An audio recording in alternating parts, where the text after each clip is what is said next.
Good morning students. असी cost accounting दे विच चैप्टर शुरू किया होया या labour cost computation and control और जिहदे विच असी लेबर टर्नओवर का टॉपिक कर रहे हैं। ये असी हुण तक ही कर चुके हैं कि लेबर टर्नओवर रेशो अलग अलग मैथड्स के अकॉर्डिंग किस तरह कैलकुलेट की जाती है। अज असी ये करना आ कि लेबर टर्नओवर के कारण किसी भी ऑर्गेनाइजेशन नूं कितना लॉस हुंदा है, यानी उसका प्रॉफिट जिहड़ा हैगा वो कितना घटदा आ। ये असी अज दे इस लैक्चर दे विच डिस्कस करांगे। क्वेश्चन नंबर 12 देखो तुसी। In a manufacturing concern producing a single product, the following actual figures are available. Sale दिती हुई है, direct labour material and variable overheads दिते हुए हैं, फिक्सड ओवरहेड्स दिते। Actual hours worked by direct labour है 2,06,000। As a consequences of labour turnover 6,000 productive hours are lost due to delay in recruitment and 4,000 hours relating to training replacements are included in actual hours worked, which have been reckoned as a 2,000 hours of full productive hour. Find the profit foregone as a result of labor turnover, assuming that all products due to increased production can be sold at a prevailing prices. ਹੁਣ students सब तो पहला ना इस question दे विच असी calculate करांगे contribution. Contribution नूं कैलकुलेट करन दा फॉर्मूला की हुंदा आ sale minus variable cost is equal to contribution. जदों असी सेल चो वेरीएबल कॉस्ट माइनस करते हैं तो साडी कॉन्ट्रीब्यूशन जिहड़ी आ निकल आंदी आ। हुण इस क्वेश्चन दे विच जिहड़ी सेल दित्ती हुई वो हैगी 23,99,040। ये चो लैस करांगे सारी वेरीएबल कॉस्ट, जिहदे विच डायरैक्ट लेबर आ 5,14,080 दी, डायरैक्ट मटीरियल आ 5,99,760 दा एंड वेरीएबल ओवरहेड आ। ये सारी साडी वेरीएबल कॉस्ट आ 5,26,320। हुण सेल दे विचों आपां सारी वेरीएबल कॉस्ट जिहड़ी आ माइनस कर दिंने आ।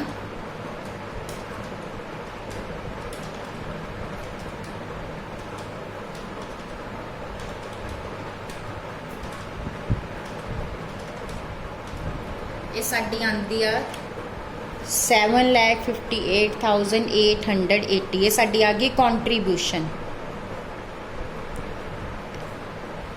हुण स्टूडेंट्स असी कैलकुलेट करना कि किन्ने लेबर आवर्स एक्चुअली वर्कड होए आ और किन्ने लेबर आवर्स लॉस्ट होए आ।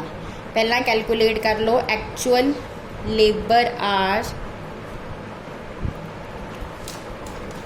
वर्कड। हुण देखो टोटल लेबर आवर्स जिहड़े दिते हुए क्वेश्चन चो दिते हुए आ 2,06,000। 2,06,000 दे विचों असी माइनस कर देंगे। इत्थे नीचे लिखा होया आ कि 4,000 आवर्स रिलेटिंग टू ट्रेनिंग। ये ट्रेनिंग दे are included in actual hours, जिहड़े कि इन्हां दे विच इंकलूडिड आ which may be reckoned as 2,000 hours of full productive hours. मतलब कि 4,000 आवर्स वर्कर्स की ट्रेनिंग ते लगाए गए आ, जिहड़े कि प्रोडक्टिव 2,000 आवर्स के बराबर आ। ਇਹਦਾ मतलब इन्हां 4,000 आवर्स ਦੇ ਵਿੱਚ 2,000 आवर्स ਜਿਹੜੇ ਨੇ ਅਨਪ੍ਰੋਡਕਟਿਵ ਆ। ਸੋ ਇਹ ਇਹਦੇ ਵਿੱਚ ਇਨਕਲੂਡਡ ਆ। ਅਸੀਂ ਇਹ 2,000 ਅਨਪ੍ਰੋਡਕਟਿਵ ਆवर्स ਜਿਹੜੇ ਨੇ ਮਾਈਨਸ ਕਰ ਦਾਂਗੇ। ਸੋ ਸਾਡੇ ਐਕਚੁਅਲ ਲੇਬਰ ਆਰ ਵਰਕਡ ਆ ਗਏ 2,04,000। ਹੁਣ ਅਸੀਂ ਕੈਲਕੂਲੇਟ ਕਰਾਂਗੇ ਲੇਬਰ ਆवर्स ਲੌਸਟ ਕਿੰਨੇ ਹੋਏ ਆ। ਦੇਖੋ ਇੱਕ ਤਾਂ ਤੁਹਾਡੇ ਆ 6,000 ਹੋਏ ਆ ਰਿਕਰੂਟਮੈਂਟ ਦੀ ਰੀਜ਼ਨ ਕਰਕੇ,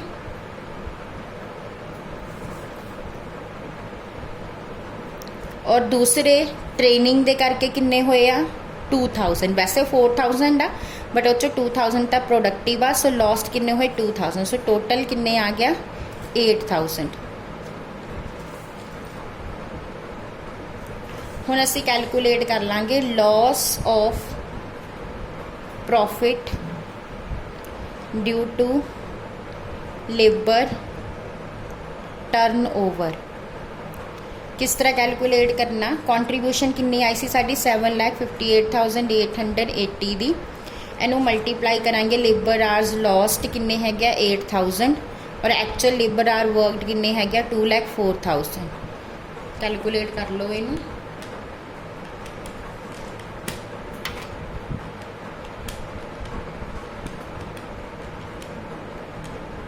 $29,760 ये साडा आंसर आ गया। हुण इस तरह का नैक्सट क्वेश्चन आ क्वेश्चन नंबर 30। ਇਹਦੇ ਵਿੱਚ भी इस तरह नाल आपां कैलकुलेट करना पिछले साल की सेल दी है तो पीवी रेशो दी है। आपां हुण इत्थे कॉन्ट्रीब्यूशन किद्दां कैलकुलेट करनी है, असी कॉन्ट्रीब्यूशन नूं कैलकुलेट करन दे लई सेल नूं पीवी रेशो दे नाल मल्टीप्लाई करांगे। सेल साडी किन्नी दित्ती हुई आ 83,03,300 दी। सो कॉन्ट्रीब्यूशन पहला कैलकुलेट कर लो। 83,03,300 का पीवी रेशो कितनी दी 15, ਇਹਦਾ 15 कर दो। कॉन्ट्रीब्यूशन कैलकुलेट करन दे स्टूडेंट्स अलग अलग मैथड्स होंदे आ, तुसी पीवी रेशो की हैल्प नाल भी कॉन्ट्रीब्यूशन कैलकुलेट कर सकते हो। ये ताड़ी 16,60,660 आ गई, कॉन्ट्रीब्यूशन आ गई। हुण असी लेबर आर लॉस्ट कढ़ लेने आ। पहला किन्ने आ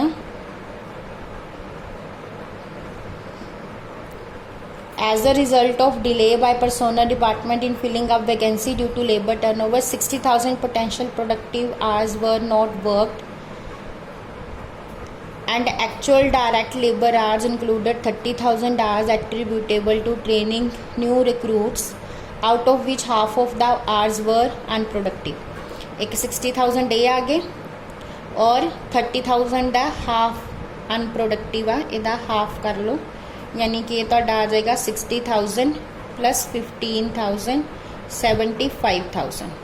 सो तुहाडे लेबर आर लॉस्ट हैगे आ 75,000। हुण लेबर आवर्स वर्कड कढ़ लो।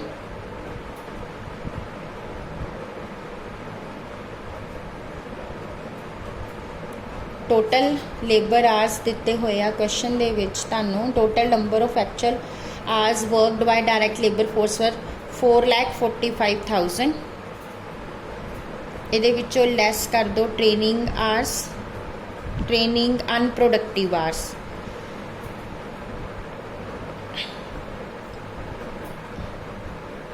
30,000 का 1/2 50,000 माइनस कर दो 4,30,000 तुहाडे आगे एक्चुअल आवर्स वर्कड। हुण पहला लॉस ऑफ प्रॉफिट कढ़ लो, कितना आया 16,60,660 मल्टीप्लाई बाय लॉस्ट आर 75,000 आ, एक्चुअल आवर्स वर्कड 4,30,000 आ। ये तुहाडा आ जाना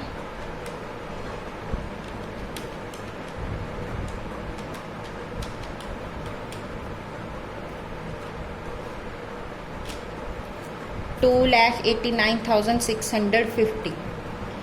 सो ये तुहाडे आ गए।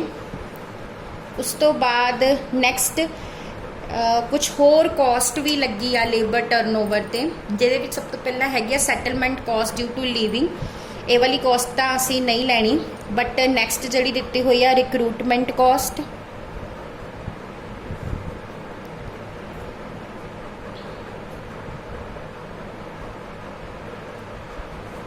रिक्रूटमेंट कॉस्ट कितनी दी हुई है 34,520।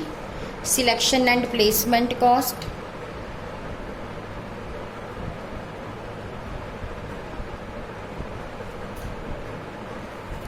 ये कितनी दी हुई है 42,610। एंड ट्रेनिंग कॉस्ट ये कुछ एडिशनल कॉस्ट सीगियां ਜਿਹੜੀਆਂ ਅਸੀਂ ਐਡ ਕਰ ਲਈਆਂ 69,270। ਹੁਣ ਇਹਦਾ ਸਾਰੇ ਦਾ ਟੋਟਲ ਕਰ ਲਓ।